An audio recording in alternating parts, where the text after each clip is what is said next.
All right, Paul, we'll get you out of here on a couple of these. First one, put you on the spot. Who is the most disappointing from Thursday night start through the end of the first Saturday in college football? Who to you was the most disappointing and why? I'm going to get to South Carolina in a minute, but to me, and I'm not including Baylor and games like Texas Tech, those crazy upsets, but I came away from Florida just baffled. I've been told in the offseason, I wasn't expecting them to be a great team, but I just expected them to look well coached, organized, and everything they did was to hand Utah a game. And Utah, Matt, was about as shorthanded as they could be, right? Without a star quarterback, a star tight end, defensive players. I realized they were playing at home, and 2 weeks from now, we'll be talking about Tennessee, Florida, and that will clear up everything that I'm about to say. But Billy Napier continues to underwhelm as a head coach at Florida. That is now 14 games into his tenure. It looked like his first game. He looked clueless at times. But Tim Tebow did tell me Friday afternoon that he was encouraged that the Gators did not quit. Oh, that is good. I mean, that's something you want to see. Their new number 15 at quarterback, Graham Mertz, as long as the old 15 says they didn't quit. But there were some puzzling things, Paul. On special teams, and Mullen was steadfast on this. And so was Acho, who I was with on Thursday night. They said that when you have they had 2 number 3s out there, which gave Utah first down, which started the momentum. I was like, man, that special teams coach is in trouble. Both of them said, hell with that. That's on the head coach to know the numbers on special teams. That's you walk through that every single week. It was little things like that made no sense. Yeah, no, and that will haunt because they were not out of that game when that happened, and that completely blew the game open. And there's just nothing he says that really is compelling. And he said, yeah, I saw a lot of good things. No, he didn't see a lot of good things. I mean, just go out there. I don't mind a coach who goes up there and just takes responsibility, that says, I blew it, it won't happen again. I mean, give the Tim Tebow promise speech. Just don't go in there and sound like a high school gym teacher. Yeah, and they couldn't run the ball. I mean, I mean, they couldn't do anything. And we heard a lot about their running attack. Yeah, and they could. ETN back. We'll call that back. ETN was one of the guys that they thought maybe would get off this year. And I don't want to pick on the player, but Graham Mertz was a guy that came out of high school highly touted. Oh, yeah. But I just didn't think from the jump with that decision to go to Florida. Paul, I never thought that fit when I saw it. I'm like, I kind of know what Billy wants to do on offense, and I just don't know that Graham fits what he's trying to do. It's just something with the fit there that doesn't sync up. Things are in trouble when I heard from fans Friday, but hey, you don't realize how well we're recruiting. Well, good luck. We have not seen anybody sign a letter of intent yet.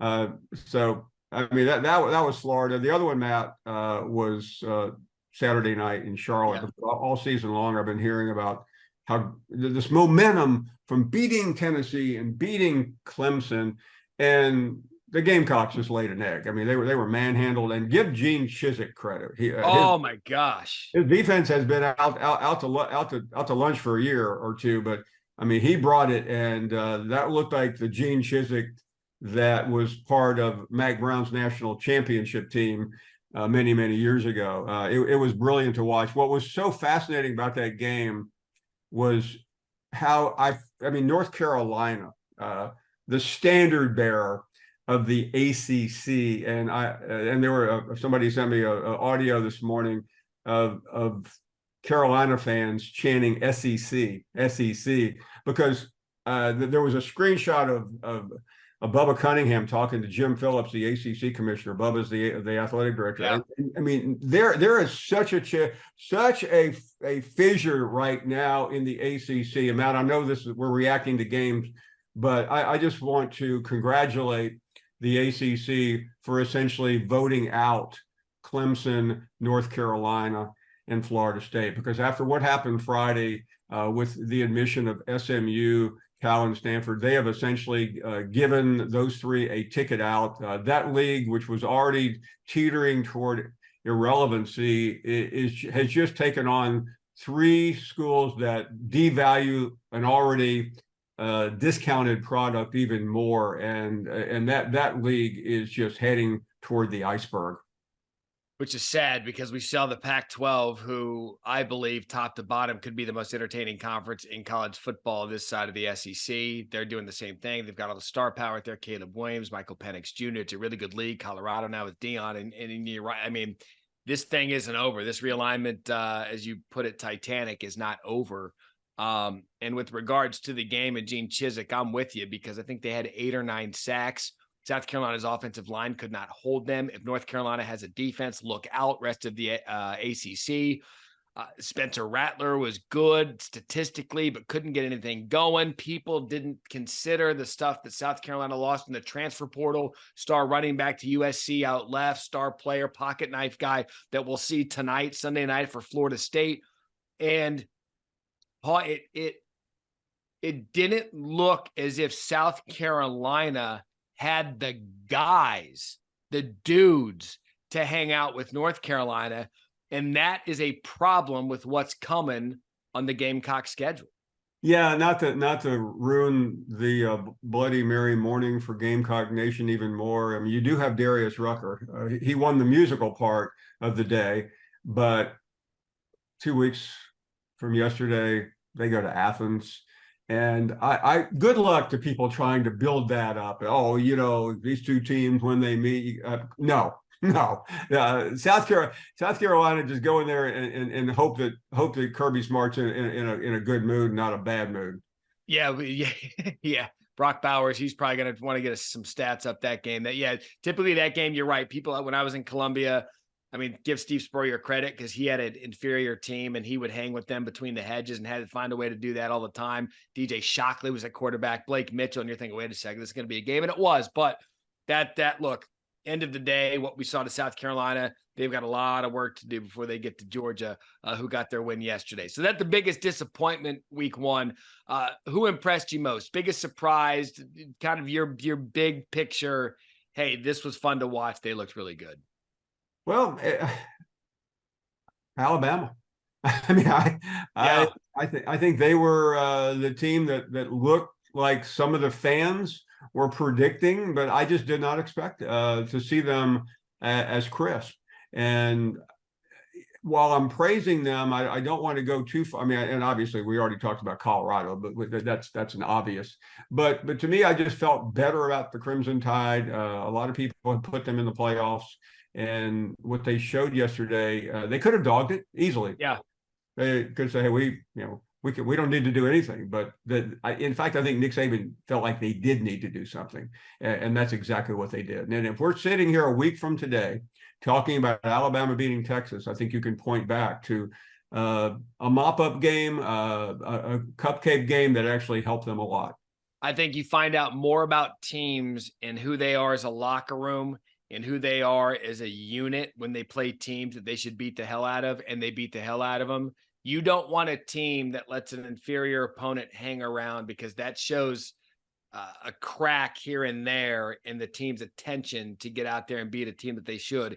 And I think a lot of the Powers did that yesterday. I think for me, the biggest disappointment, I'm with you. I was shocked at Florida. I thought they would come out in year 2 and maybe have that big punch. They just looked listless towards the end. And for me, the biggest, not surprise or pleasure to watch, because you're right, we talked about Colorado, but I'm here to tell you, I said this in the preseason, I'm going to consistently stay with it now. If Joe Milton channels all of that athleticism, we saw them do it yesterday. Virginia's going through some stuff. Heupel, if he keeps recruiting and if Milton stays anywhere near what he's capable of, you have got to take Tennessee seriously because that kid is athletic as a player and a quarterback that we have in the game. Yeah, Heupel, because I was in Nashville, Heupel was at a high school game Friday night looking at the top prospect in the state. And I mean, he's got it going. And Matt, it's a cliche, oh, he's a player's coach. But I don't know if I've ever seen more of a player's coach than Josh Heupel. I mean, he just relates to those guys. He's so unconventional. And, I think it really, he's everybody's a lot of young coaches are still connected to their past, but he represents, it's been 20 years, a little more than 20 years, but he could be like, the kind of the guy that showed up for college at 40. I mean, he could fit in that locker room as a player as well as a head coach. Josh Heupel, this decade's Van Wilder. Yeah. And here's the other thing. We'll leave it with this. Now that all of the Jeremy Pruitt past has been sanctioned down and Tennessee now has that in front of them, now that you can move on from that, Tennessee being back, if they are in fact back, is good for the sport because they're one of those food group brands. That's why I'm excited about Florida State. That's why I'm hoping Miami gets to that point. Lincoln Riley resuscitating USC. We think Matt Rule will get it there with Nebraska. But all in all, on a blowout Saturday, some storylines you can pick and prod heading into week 2. This was fun. Our first recap, Paul. Looking forward to doing it again next week. Thank you, Matt. And next week, we'll have some meaty games to discuss. Who doesn't love meat and some protein on a Sunday morning? This has been the Matt Barrie YouTube Show on the College Football YouTube channel. Thanks for watching ESPN on YouTube. For live streaming sports and premium content, subscribe to ESPN+.